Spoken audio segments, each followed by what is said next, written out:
नमस्कार, आप देख रहे हैं दूरदर्शन समाचार। आपके साथ मैं हूं पराक्रम सिंह शेखावत। बताएंगे आपको इस वक्त की बड़ी और महत्वपूर्ण खबरें। समाचार की शुरुआत सुर्खियों के साथ।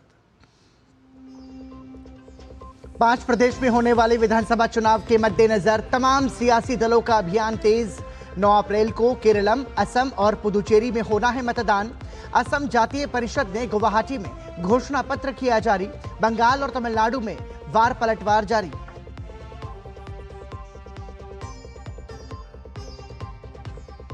अट्ठाईस तारीख को प्रधानमंत्री नरेंद्र मोदी नोएडा इंटरनेशनल एयरपोर्ट के पहले चरण का करेंगे उद्घाटन। टर्मिनल भवन का भी करेंगे निरीक्षण। देश की सबसे बड़े ग्रीनफील्ड प्रोजेक्ट में से एक है नोएडा का हवाई अड्डा।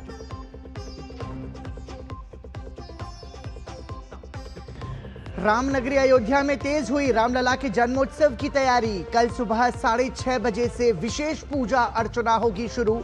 दोपहर 12 बजे रामलला के मस्तक पर दिव्य सूर्य की किरणों से होगा अभिषेक।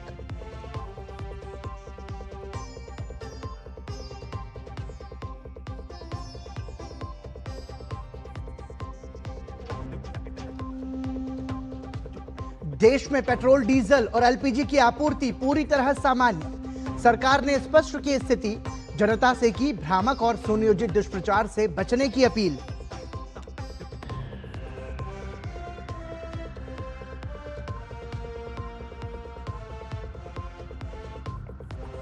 और भारत आने वाले कई जहाजों ने स्ट्रेट ऑफ हॉर्मुज पार किया।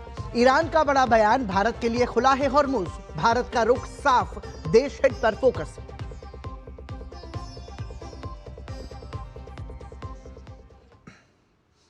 और सुर्खियों के बाद खबरों पर नजर विस्तार से। पश्चिम बंगाल में 2 चरणों में चुनाव होने हैं, लिहाजा जैसे जैसे चुनाव की तारीख नजदीक आ रही है वैसे वैसे प्रचार तेज होता जा रहा है। पश्चिम बंगाल विधानसभा में विपक्ष के नेता और भवानीपुर और नंदीग्राम से भाजपा उम्मीदवार शुवेंदु अधिकारी ने भवानीपुर में रामनवमी के मौके पर निकाले गए जुलूस की अगुवाई की। रामनवमी के जुलूस की शुरुआत पद्मपुकुर से हुई। इस जुलूस में बड़ी संख्या में महिलाएं भाग ले रही हैं। इस मौके पर शुवेंदु अधिकारी ने कहा कि बंगाल में इस बार राम राज्य होगा। साथ ही उन्होंने कहा कि बंगाल में सुशासन और नारी सुरक्षा होनी चाहिए। इसके अलावा बेरोजगारी खत्म करने और घुसपैठियों को भगाने की भी बात कही। सब लोग राम राज्य चाहते, सुशासन, नारी सुरक्षा, बेरोजगारी खत्म होना चाहिए, घुसपैठिया भगाना चाहिए। जो जंगी है देश विरोधी ताकत, उनका विनाश होना चाहिए। राम विरोधी की वो विनाश होना चाहिए। पश्चिम बंगाल में भाजपा ने निष्पक्ष चुनाव के लिए बूथ पर पुलिस के बजाय केंद्रीय बल की तैनाती की मांग की है। खड़गपुर सदर विधानसभा सीट से भाजपा उम्मीदवार दिलीप घोष ने राज्य पुलिस के लोगों पर चुनाव को प्रभावित करने का आरोप लगाया। ये पुलिस वाले ही चुनाव को प्रभावित करते हैं। ये लोग डराते हैं। ये जो फर्जी वोटर वोटिंग करते हैं, ये लोग मौका देते हैं। इनके सामने छप्पा वोट होता है। हम लोग बहुत साल से बोलते आ रहे हैं, जनता की वही डिमांड है कि पुलिस को बूथ में नहीं आना चाहिए, सेंट्रल फोर्स होना चाहिए। चाहे आई कार्ड देखने से लेकर के पोलिंग स्टेशन अंदर तक जो एजेंट लोग और वहाँ मेंबर लोग मिल करके गड़बड़ करते हैं वहाँ के, उसको बंद करना चाहिए। जब सेंट्रल फोर्स का हाथ में दिया जाएगा तो फ्री फेयर इलेक्शन हो। टीएमसी नेता लोग जहां से जीत के आते हैं वहां सबसे ज्यादा फर्जी वोटर है। पश्चिम बंगाल के मंत्री और टीएमसी उम्मीदवार फरहाद हाकिम ने भवानीपुर विधानसभा क्षेत्र में घर घर जाकर चुनाव प्रचार किया। फरहाद हाकिम कोलकाता पोर्ट विधानसभा सीट से टीएमसी के उम्मीदवार हैं। 5 दिन से दीदी का लिए प्रचार में है।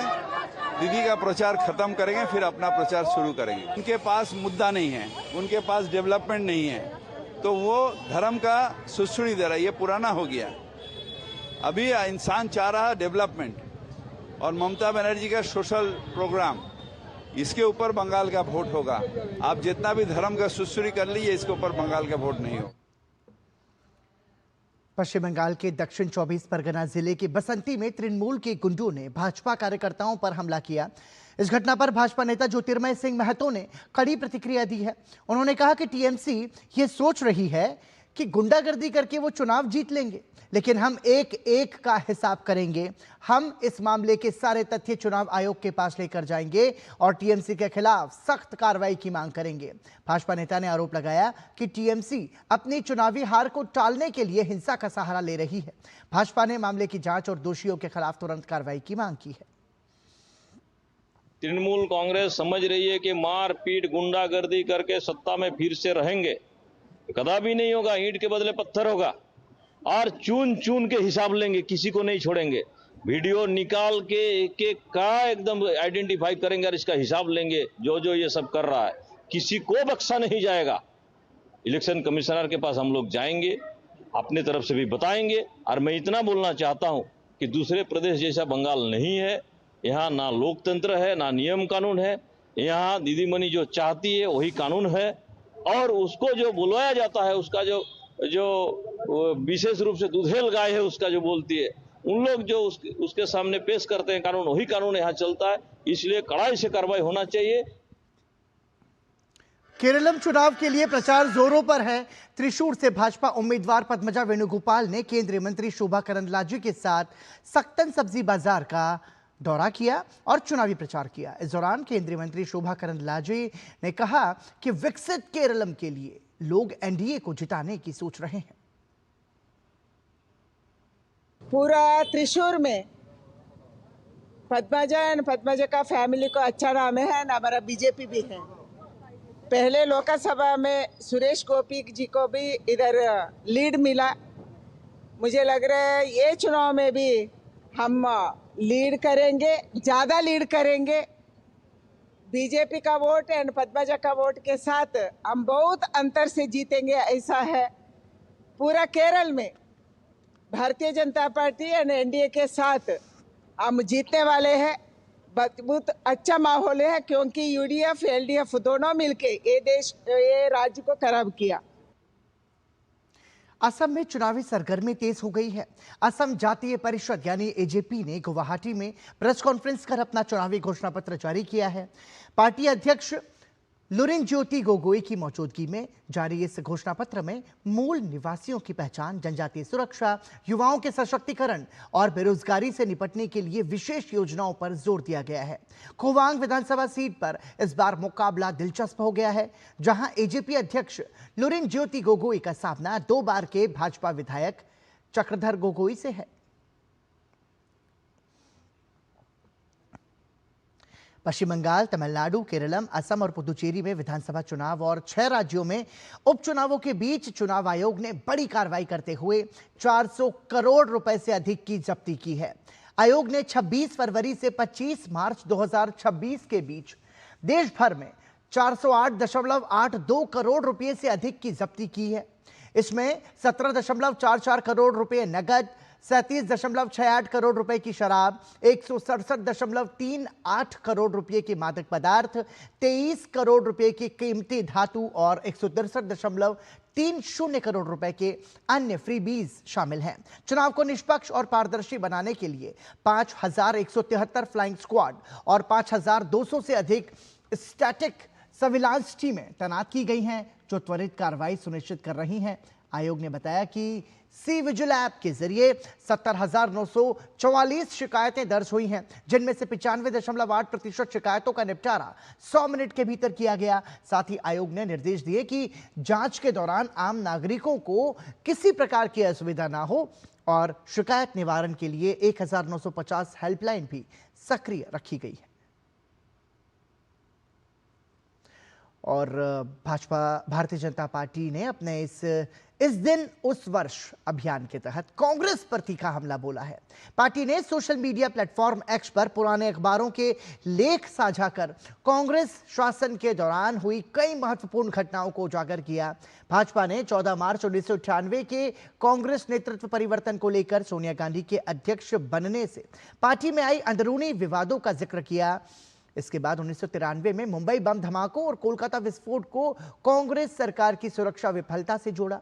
पार्टी ने 2011 में विकिलीक्स के कैश फॉर वोट मामले, 1987 के किसान आंदोलन पर पुलिस कार्रवाई, 1985 के गुजरात दंगे और 1986 के बोफोर्स रक्षा सौदे जैसे मुद्दों को कांग्रेस की नीतियों और भ्रष्टाचार से जोड़ा। साथ ही 2012 में जनरल वीके सिंह द्वारा टाटा ट्रक घोटाले का खुलासा भी कांग्रेस शासन के दौरान भ्रष्टाचार और प्रशासनिक कमजोरी को दर्शाता है। भारतीय जनता पार्टी ने इन घटनाओं को साझा करते हुए आरोप लगाए कि कांग्रेस सरकार के दौरान भ्रष्टाचार और प्रशासनिक विफलता सामान्य हो गई थी और राष्ट्रीय सुरक्षा तथा कानून व्यवस्था में कांग्रेस की नाकामी को उजागर किया। दिल्ली से लंदन जा रही एयर इंडिया की फ्लाइट AI 111 को एक संभावित तकनीकी खराबी के कारण एहतियातन वापस दिल्ली लौटना पड़ा। विमान सुरक्षित रूप से दिल्ली एयरपोर्ट पर उतर गया। एयर इंडिया के अनुसार विमान की विस्तृत तकनीकी जांच की जा रही है, जिसमें कुछ समय लग सकता है। इस दौरान दिल्ली एयरपोर्ट पर यात्रियों और क्रू को हर संभव सहायता दी जा रही है। एयरलाइंस ने इस असुविधा के लिए यात्रियों से खेद जताया और कहा कि उन्हें जल्द से जल्द लंदन के लिए रवाना करने के प्रयास किए जा रहे हैं।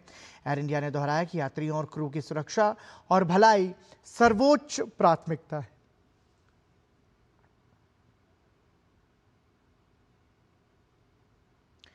देश में पेट्रोल, डीजल और LPG की आपूर्ति पूरी तरह से सुरक्षित और नियंत्रण में है। पेट्रोलियम और प्राकृतिक गैस मंत्रालय ने स्पष्ट किया कि देश भर में कहीं भी ईंधन की कोई कमी नहीं है और सभी रिटेल पेट्रोल पंप्स पर पर्याप्त स्टॉक उपलब्ध है। सरकार ने कहा कि सोशल मीडिया पर फैलाए जा रहे भ्रामक और सुनियोजित दुष्प्रचार से लोगों को गुमराह करने की कोशिश की जा रही है, जिससे अनावश्यक घबराहट पैदा हो रही है। भारत दुनिया का चौथा सबसे बड़ा रिफाइनर और 5वां सबसे बड़ा पेट्रोलियम उत्पाद निर्यातक देश है। ऐसे में घरेलू स्तर पर पेट्रोल और डीजल की उपलब्धता पूरी तरह सुनिश्चित है और कहीं भी राशनिंग लागू नहीं की गई है। कच्चे तेल की आपूर्ति भी दुनिया के 40 से अधिक देशों से लगातार जारी है और रिफाइनरीज पूरी क्षमता से काम कर रही हैं। सरकार के मुताबिक देश में कुल मिलाकर करीब 60 दिनों का तेल भंडार उपलब्ध है, जबकि LPG की आपूर्ति भी सामान्य है और रोजाना लाखों सिलेंडर्स की डिलीवरी हो रही है। मंत्रालय ने नागरिकों से अपील की है कि वो केवल आधिकारिक जानकारी पर ही भरोसा करें और अफवाहों से दूर रहें। नई दिल्ली के स्वामीनारायण अक्षरधाम मंदिर में श्री नीलकंठ वर्णी महाराज की 108 फीट ऊंची प्रतिमा प्रतिष्ठित की गई। यह प्रतिमा पूरे विश्व में एकमात्र सबसे विशाल मूर्ति है जो एक पैर पर अडिग है। मूर्ति प्रतिष्ठा महोत्सव ब्रह्मस्वरूप महंत स्वामी महाराज के मार्गदर्शन और उपस्थिति में भव्यता के साथ संपन्न हुआ।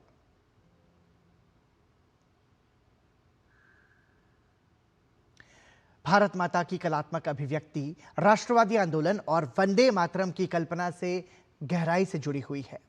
यह अवधारणा एक साहित्यिक विचार से विकसित होकर जनमानस के बीच एक दृश्य प्रतीक बनी, जिसने कला के विभिन्न रूपों से लेकर लोकप्रिय संस्कृति और फिल्म पोस्टर्स को भी खूब प्रभावित किया। वंदे मातरम से प्रेरित मां भारती की व्याख्या भारत माता पेंटिंग से शुरू होकर कला, रंगमंच और फिल्मों तक फैली।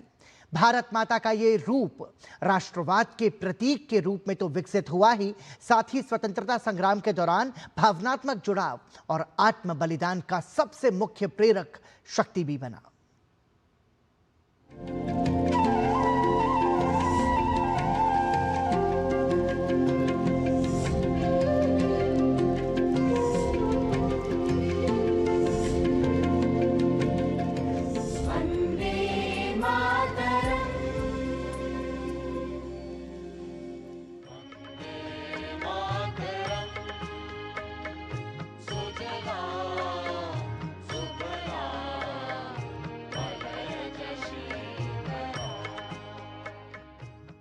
वंदे मातरम की लोकप्रियता और राष्ट्रवाद के विकास के साथ ही भारत की पहचान भारत माता की छवि के साथ न सिर्फ मजबूत होती गई, बल्कि भारत माता की छवि स्पष्ट रूप से आम जनमानस में गहराई के साथ भी जुड़ गई। भारत माता की ये छवि महज एक कलात्मक अभिव्यक्ति ही नहीं रही, बल्कि उससे पूरे राष्ट्र और मातृभूमि का अवतार बन गई, जो स्वाधीनता संग्राम के दौरान राष्ट्रीय पहचान और राष्ट्रीय भक्ति के सशक्त प्रतीक के रूप में उभरी। वंदे मातरम की परिकल्पना हमारी मातृभूमि की सुंदरता नहीं, बल्कि उसकी दिव्यता से अभिन्न रूप से जुड़ी हुई है। ये वंदे मातरम भारत की पूर्णता और उसके प्रचुर संसाधनों से उपजी समृद्धि का स्तुतिगान है, जहां राष्ट्र को सौंदर्य की वस्तु नहीं बल्कि एक पवित्र सत्ता के रूप में देखा गया है। वंदे मातरम पूरे विश्व को ये बताता है कि हम एक राष्ट्र के रूप में कौन हैं, हमारी जड़ें कहाँ हैं और हमारी आकांक्षाएं क्या हैं। यही कारण है कि केवल 2 पदों के स्थान पर संपूर्ण गीत को अपनाना आवश्यक था। भारत माता की अवधारणा का प्रारंभिक चिंतन किरण चंद्र बैनर्जी द्वारा किया गया था। अवनींद्रनाथ ठाकुर ने इसे पहली बार साकार रूप और स्वरूप प्रदान किया और बाद में अन्य कलाकारों ने इस मूल विचार की विभिन्न रूपों में व्याख्या की। इसी परंपरा में वाराणसी में स्थित भारत माता मंदिर भी इस राष्ट्रीय भाव और सांस्कृतिक चेतना का एक महत्वपूर्ण प्रतीक है। अवनींद्रनाथ टैगोर द्वारा बनाए गए चित्र में भारत माता को एक शांत केसरिया वस्त्रधारी सन्यासिनी देवी के रूप में दर्शाया गया है, जिनके 4 हाथ और सिर के चारों ओर का आभा मंडल उन्हें दिव्य रूप प्रदान करता है। उनके हाथों में रुद्राक्ष की माला, एक सफेद कपड़ा, धान की बालियां और ताड़ के पत्तों की पांडुलिपि है, जो आध्यात्मिक शक्ति, वस्त्र और अर्थव्यवस्था के प्रतीक के साथ ही भोजन और ज्ञान का प्रतीक है। इस तरह अवनींद्रनाथ ठाकुर ने भारत माता को एक ऐसी जननी के रूप में दर्शाया जो अपने संतान को धर्म, ज्ञान, वस्त्र और अन्न प्रदान करती है। अवनींद्रनाथ टैगोर द्वारा चित्रित भारत माता की छवि ने पश्चिमी देशों के विपरीत एकीकृत भारतीय पहचान को न सिर्फ सशक्त किया बल्कि स्वाधीनता आंदोलन के दौरान सामूहिक पहचान को बढ़ावा देने और विभिन्न समुदायों में राष्ट्रभक्ति की भावना को संचारित करने का एक शक्तिशाली माध्यम भी बना। अवनींद्रनाथ ठाकुर की चित्रकला के बाद भारत माता की छवि लोकप्रिय कला के विभिन्न रूपों जैसे कैलेंडर, पोस्टर और पत्रिकाओं में व्यापक रूप से प्रसारित होती रही। अवनींद्रनाथ के बाद राजा रवि वर्मा, PS रामचंद्रन राव और शोभा सिंह जैसे अनेक चित्रकारों ने भारत माता का चित्रण कर उन्हें लोकप्रिय बनाने में महत्वपूर्ण योगदान दिया। भारत माता की इस छवि को राष्ट्रीय चेतना में और गहराई से स्थापित करने में भारतीय सिनेमा का भी महत्वपूर्ण योगदान है। 1943 में फिल्म किस्मत में दिखाई गई भारत माता की छवि जहां सामूहिक सद्भाव और राष्ट्रवादी भावना को दर्शाती है, वहीं 1957 में फिल्म मदर इंडिया ने भारत माता की सहनशील, दृढ़ और संघर्षशील रूप को लोकप्रिय बनाया। इस तरह अवनींद्रनाथ टैगोर की शांत आध्यात्मिक भारत माता से लेकर फिल्मों और पोस्टर्स की शक्तिशाली और विविध अभिव्यक्तियों तक वंदे मातरम की भावना ने भारत की कलात्मक और सांस्कृतिक अभिव्यक्ति के रूप में एक केंद्रीय मातृ छवि यानी भारत माता को जन्म दिया, जो राष्ट्रीय पहचान और आकांक्षाओं को दर्शाता है।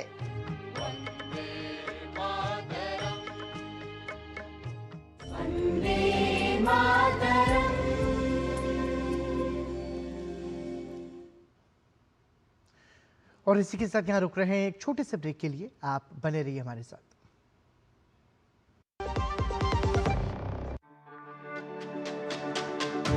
मेरी पसंद, मेरी पसंद, मेरी पसंद, मेरी पसंद, हमारी पसंद, हम सबकी पसंद। मजबूत देश का मजबूत सरिया हो गया स्टील। टर टर टर टर। सिस्टर बीना का मैसेज आया है, अर्जेंट। लिखा है मेरे बच्चे के ट्रीटमेंट के लिए 1 लाख रुपए चाहिए डॉक्टर, तुरंत भेज दीजिए प्लीज। सिस्टर बीना, मैं पहले सिस्टर बीना को फोन करके पूछूंगी फिर भेजूंगी, क्योंकि मैं मूर्ख नहीं हूँ। Well done doctor. यूपीआई कहता है अगर पहचान के व्यक्ति से भी ऐसे मैसेज आए तो हो सकता है कि उनके मैसेजिंग ऐप हैक्ड हो। तो पहले नॉर्मल कॉल करके चेक करो और कहो मैं मूर्ख नहीं हूँ। जाइए आप भी किसी का टेस्ट लीजिए। रामनगरी अयोध्या 27 मार्च को रामनवमी के पावन अवसर पर भक्ति, आस्था और भव्यता के अद्भुत संगम की साक्षी बनने जा रही है। श्री राम जन्मभूमि मंदिर में इस खास मौके के लिए सभी तैयारियां पूरी कर ली गई हैं और लाखों श्रद्धालुओं के आगमन की संभावना को देखते हुए व्यापक इंतजाम किए गए हैं। मंदिर प्रशासन के अनुसार रामनवमी के दिन मंदिर पूरे दिन श्रद्धालुओं के लिए खुला रहेगा, जिससे देश विदेश से आने वाले भक्त सहजता से रामलला के दर्शन कर सकें। कल सुबह 6:30 बजे से अनुष्ठान शुरू होंगे, जो 11 बजे तक चलेंगे। इसके बाद दोपहर ठीक 12 बजे भगवान रामलला का जन्मोत्सव मनाया जाएगा। इस दौरान सूर्य की किरणें रामलला के मस्तक पर पड़कर दिव्य सूर्य तिलक का अद्भुत दृश्य प्रस्तुत करेंगी, जिसे LED स्क्रीन के माध्यम से भी प्रसारित किया जाएगा। इस खास अवसर पर भगवान को करीब 6 क्विंटल पंजीरी और 56 भोग का प्रसाद चढ़ाया जाएगा। मंदिर परिसर में बधाई गान और फूल बंगला झांकी भक्तों के आकर्षण का केंद्र रहेंगे। श्रद्धालुओं की सुविधा के लिए दर्शन मार्ग पर मैट और छाया की व्यवस्था की गई है। शाम होते ही मंदिर का शिखर भव्य फसाद लाइटिंग से जगमगा उठेगा, जिससे पूरी अयोध्या नगरी दिव्य आभा से सराबोर नजर आएगी। अयोध्या आने वाले श्रद्धालु जो चाहे रामनवमी के लिए, प्रभु राम के जन्म के लिए आते हैं, पूरी अयोध्या में माँ सरयू का दर्शन कर स्नान करके सब आएंगे। सबके लिए दर्शन खुला रहेगा, कोई भी दर्शन उस दिन बंद नहीं होगा। प्रातःकाल भगवान का अभिषेक प्रारंभ होगा, वो 11 बजे तक चलेगा। 11 बजे के बाद भगवान का श्रृंगार होगा और श्रृंगार के बाद दोपहर भगवान का 56 भोग भगवान को अर्पित किया जाएगा। भोग आरती होगी, भगवान का जन्म होगा, 12 बजे जन्म की आरती होगी, सूर्य का तिलक होगा। वहीं रामनवमी मेले को लेकर प्रशासन पूरी तरह से अलर्ट मोड पर है। सुरक्षा व्यवस्थाओं की निगरानी के लिए ADG जोन प्रवीण कुमार ने अधिकारियों के साथ बैठक कर तैयारियों की समीक्षा की और आवश्यक दिशा निर्देश दिए। भारी भीड़ को देखते हुए पूरे मेला क्षेत्र को जोन और सेक्टर में बांटकर सुरक्षा बलों की तैनाती की गई है। शहर में रूट डायवर्जन लागू रहेगा ताकि श्रद्धालुओं को किसी प्रकार की असुविधा ना हो। राम मंदिर, हनुमानगढ़ी और कनक भवन सहित सभी प्रमुख मंदिरों पर कड़ी सुरक्षा व्यवस्था की गई है। स्थानीय पुलिस के साथ ATS और STF की टीमें भी सुरक्षा में तैनात रहेंगी। पूरी अयोध्या को CCTV कैमरों से कवर किया गया है, जिनकी निगरानी कंट्रोल रूम से की जाएगी। वहीं सरयू घाटों पर स्नान के दौरान सुरक्षा के लिए SDRF और जल पुलिस की तैनाती सुनिश्चित की गई है। 27 मार्च को अयोध्या में रामनवमी का पर्व भक्ति, भव्य आयोजन और अभूतपूर्व सुरक्षा व्यवस्थाओं के साथ ऐतिहासिक रूप से मनाया जाएगा। 27 तारीख को यहाँ पर राम जन्म भूमि मंदिर में श्री राम नवमी का आयोजन है। इसी प्रकार से पूरे अयोध्या में श्री राम नवमी का आयोजन होगा। ये अयोध्या के कैलेंडर में एक सबसे महत्वपूर्ण इवेंट्स में आता है। बड़ी संख्या में यहाँ श्रद्धालु आते हैं, तो इस आयोजन के दृष्टिगत आज commissioner sir, ADG zone sir, DIG sir, इन्होंने मौका मुआयना किया और साथ ही साथ अधिकारियों की मीटिंग ली। जो तैयारियां हैं उनको अंतिम रूप दिया और आने वाले श्रद्धालुओं को कम से कम कठिनाई का सामना हो और उसके साथ साथ यहाँ पर क्राउड मैनेजमेंट प्रॉपर हो, कोई गुंजाइश ना रहे किसी चीज़ की। इन्हीं बिंदुओं पर चर्चा हुई। राष्ट्रपति द्रौपदी मुर्मू ने देशवासियों को रामनवमी की शुभकामनाएं दी हैं। राष्ट्रपति ने सोशल मीडिया पोस्ट पर लिखा कि रामनवमी का पर्व न्याय, कर्तव्य और सदाचार के मार्ग पर चलने की प्रेरणा देता है। उन्होंने कहा कि प्रभु राम के जीवन से त्याग, समरसता और आदर्श जीवन मूल्यों का अनमोल संदेश मिलता है। प्रधानमंत्री नरेंद्र मोदी ने देशवासियों को रामनवमी की शुभकामनाएं दी हैं। प्रधानमंत्री ने सोशल मीडिया प्लेटफॉर्म X पर पोस्ट करते हुए लिखा, देश भर के मेरे परिवारजनों को रामनवमी की असीम शुभकामनाएं। त्याग, तप और संयम से भरे मर्यादा पुरुषोत्तम के जीवन से हमें हर परिस्थिति का पूरे सामर्थ्य से सामना करने की प्रेरणा मिलती है। उनके आदर्श अनंतकाल तक भारतवासियों के साथ संपूर्ण मानवता के पथ प्रदर्शक बने रहेंगे। मेरी कामना है कि भगवान राम की कृपा से सबका कल्याण हो, जिससे विकसित और आत्मनिर्भर भारत के संकल्प की सिद्धि का मार्ग प्रशस्त हो। इसके साथ ही प्रधानमंत्री नरेंद्र मोदी ने एक वीडियो भी साझा किया है। आज राम नवमी का पवित्र पर्व सियावर रामचंद्र की। श्री राम ही आकाश है, श्री राम नवमी धाम है। राम यानी सत्य और पराक्रम का संगम। दिव्य गुणे शक्र समो राम सत्य पराक्रम। राम यानी धर्म पथ पर चलने वाला व्यक्तित्व। राम सत्पुरुषो लोके सत्य सत्यपरायण। राम यानी जनता के सुख को सर्वोपरि रखना। प्रजा सुखत्वे चंद्रस्य। राम सिर्फ एक व्यक्ति नहीं, राम एक मूल्य है, एक मर्यादा है, एक दिशा है।